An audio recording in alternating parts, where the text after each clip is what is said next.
Welcome to this Budget and Tax News podcast.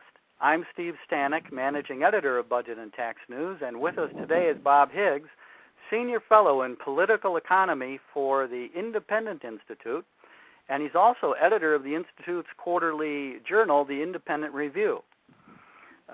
Thanks for being here with us today, Bob. My pleasure, Steve. You are the Senior Fellow in Political Economy, and when I look around at what's happening these days, I think we have a big political economy. We've got bank bailouts, auto company bailouts, stimulus packages, a Federal Reserve printing money like there's no tomorrow. I'm wondering, do you agree we have a political economy? And if you do, what do you think is on the horizon for the dollar and inflation? Well, Steve, we're in the midst of what I've called critical episodes in the growth of government. I've been tracking these for a long time in my research, and this is the sixth major one by my way of taking them into account in the past century. And what we're seeing this time is very similar in a general way to what we've seen in the previous national emergencies. We see a surge of government growth in various dimensions. As you've mentioned, the monetary authorities are acting in an extremely expansive way. In fact, in the present episode, they've done things that have never been done before, and that creates a major threat of inflation in the future. But of course, we've seen all these other surges of government power and increases in the size and scope of government, enormous peacetime deficits never before experienced, and so we're in the thick of it right now, and one never knows until it's over, and indeed until long after it's over, what the consequences will be, because some of them take a long time to play out. But we're certainly going to see major consequences as a result of the government's overreaction to the financial troubles of 2008. Right now, we have, according to the Wall Street Journal from just a few days ago, inflation at a 44-year low. And, of course, we have record low interest rates. How do you account for this? How do you account for this huge surge in government involvement in the economy and yet record low interest rates and a 44-year low on inflation?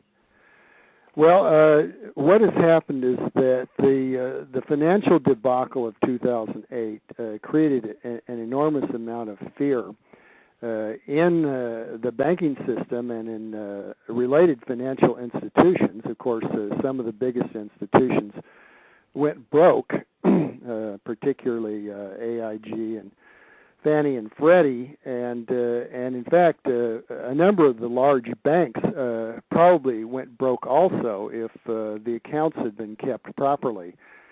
And the Federal Reserve reacted to this situation, treating it as if it were a liquidity crisis similar to the crisis experienced in the early 1930s.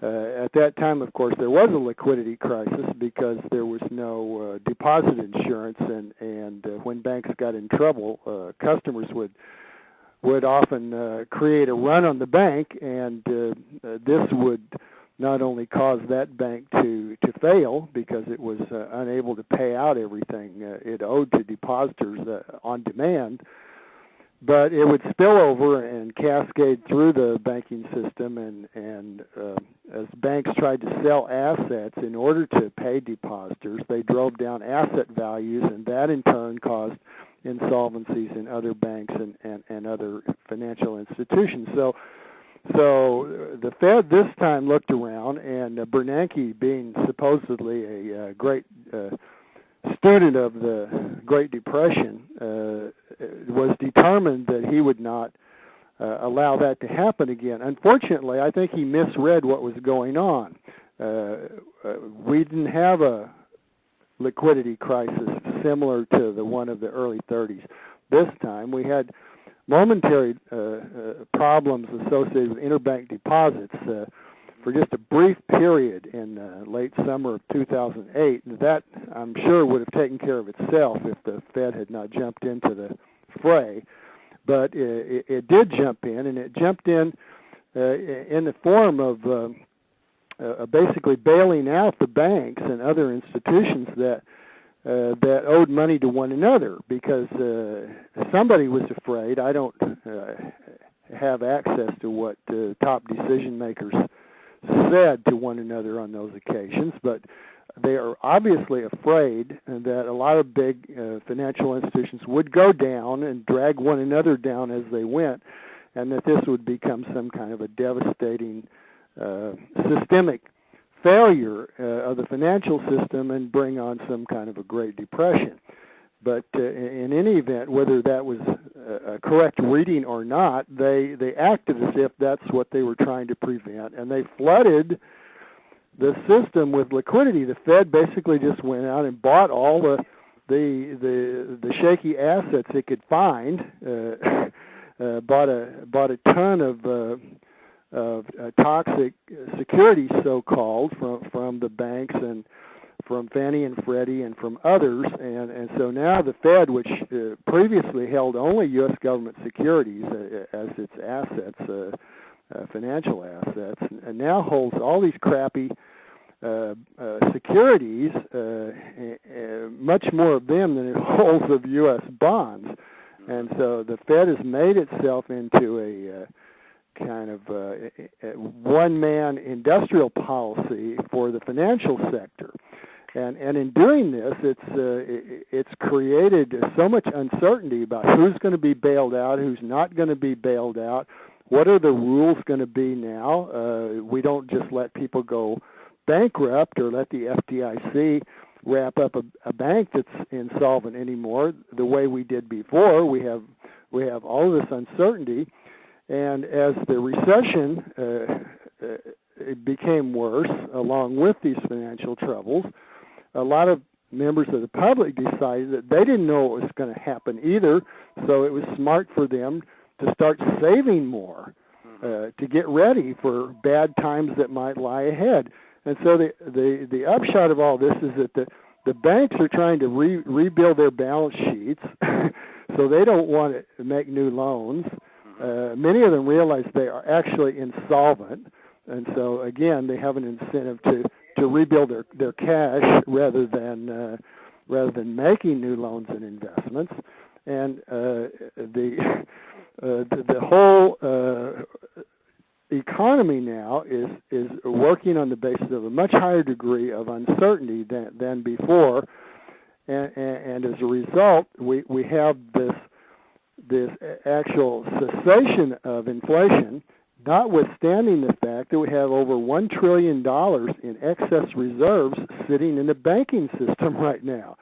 It's just astonishing. And now, of course, the threat here, in my view, is that once the banks begin to feel more comfortable about their situation and start to use some of these excess reserves for more normal extension of loans and making of investments, the potential is there for an absolutely huge increase in the money stock.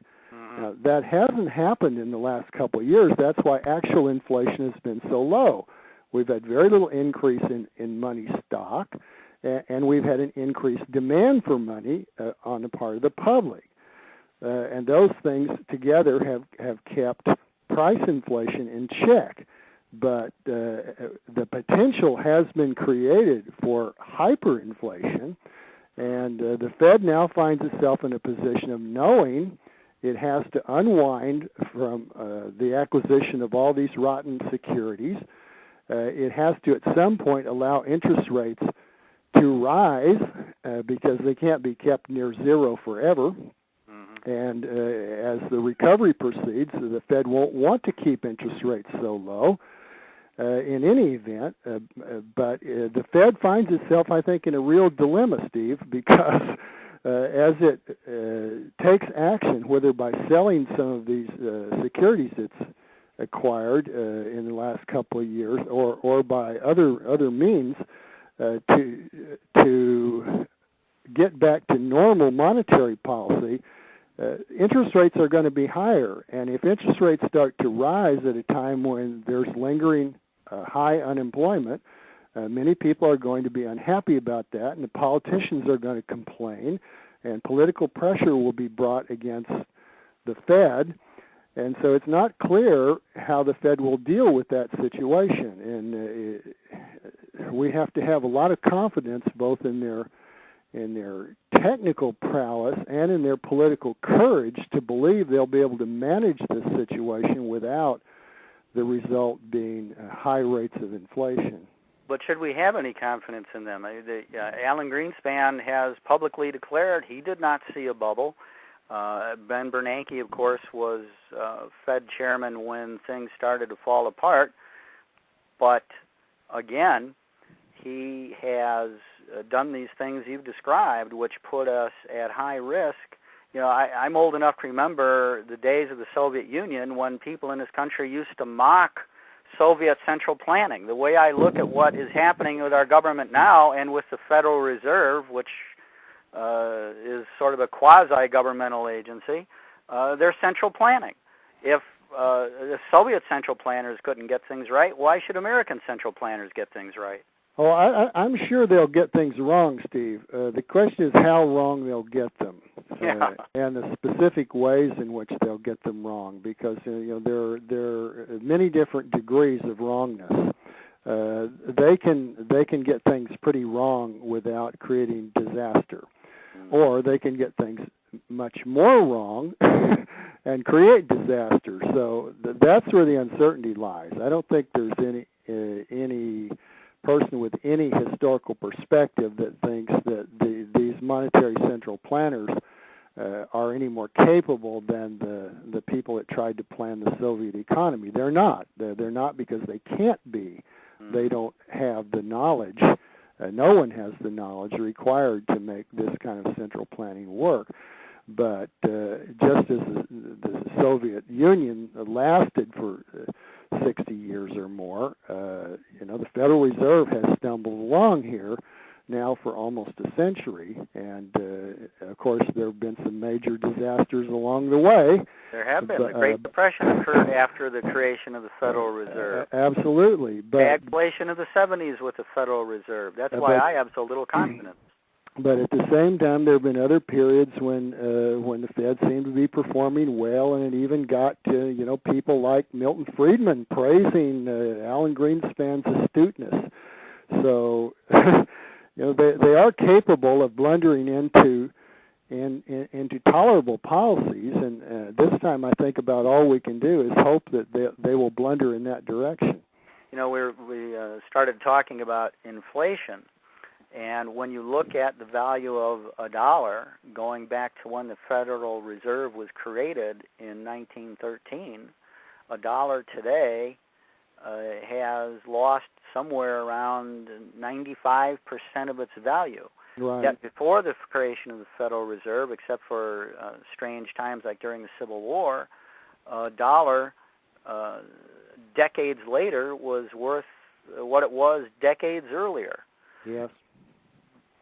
Well, there's no doubt that the secular result of the Federal Reserve has been a great loss of purchasing power for the dollar. As you say, it's worth about 4 cents in terms of 1913 purchasing power now. But at the same time, if we call this to the attention of Fed decision makers, they would say, well, that's a very long time, and it took 100 years to do that, and meanwhile we had bigger fish to fry, and they've always got bigger fish to fry. They're always living for the moment. That's the trouble with any kind of government policy, whether monetary policy making or fiscal or regulatory or anything else. All of these people have a political time horizon which extends about 24 hours.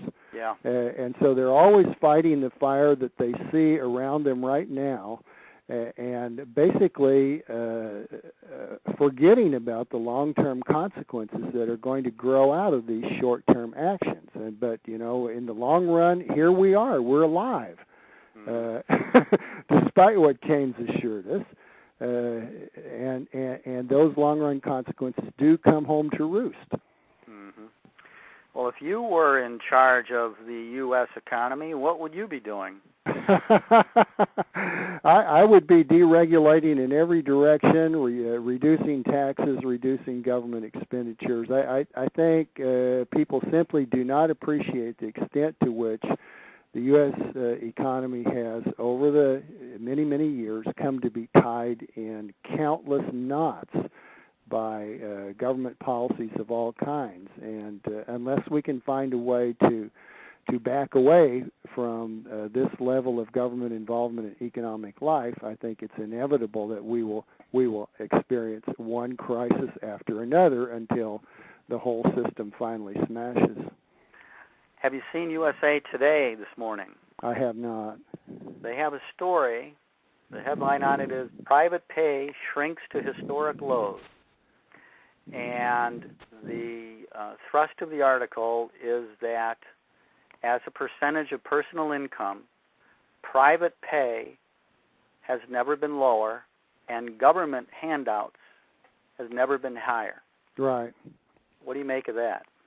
Well, that's been a tendency that's been moving in that direction for a long time, of course, and what's happened in the current crisis is that many of these government measures, particularly the Obama stimulus package, so-called, simply moved us a jolt further in that same direction by increasing the money available to pay state and local government employees, by making money available for people who were on the verge of losing their homes to foreclosure, and money available for various kinds of welfare payments and unemployment insurance and what have you. So all of these things simply increase the proportion of personal income that's coming from some government payment. Yeah. Do you see any end in sight? Well, there must be an end at some point. Right now, I don't see an end in the near term. I think there's more ruin left in this system, and it may take another crisis or two before it finally reaches the point at which it can't limp ahead any longer with this kind of Band-Aid solution to every crisis, because each time the government intervenes, it simply magnifies and complicates all the preceding interventions, and so the system becomes more and more unworkable, more and more filled with disincentives to actual wealth production over time, and more subject to political decision-making as opposed to economic or rational decision-making. So it can't go on forever, Steve. We know that, but I'm not a prophet, and I can't really say with any confidence how long it can continue to go on this way. I don't think it can go on another 50 years, let's say, as it's gone on the past century, but that's a very rough guess on my part. Well, on that happy note, we'll end. I hope we get some rationality, and I hope it comes back sooner than 50 years from now. Yeah, let us pray. Yeah. Well, Bob Higgs, Senior Fellow at the Independent Institute, I thank you very much for helping with our podcast, and I hope you have a good day. Thank you, Steve. It's been a pleasure. Thank you. I enjoyed it. Okay. Bye-bye. Bye-bye.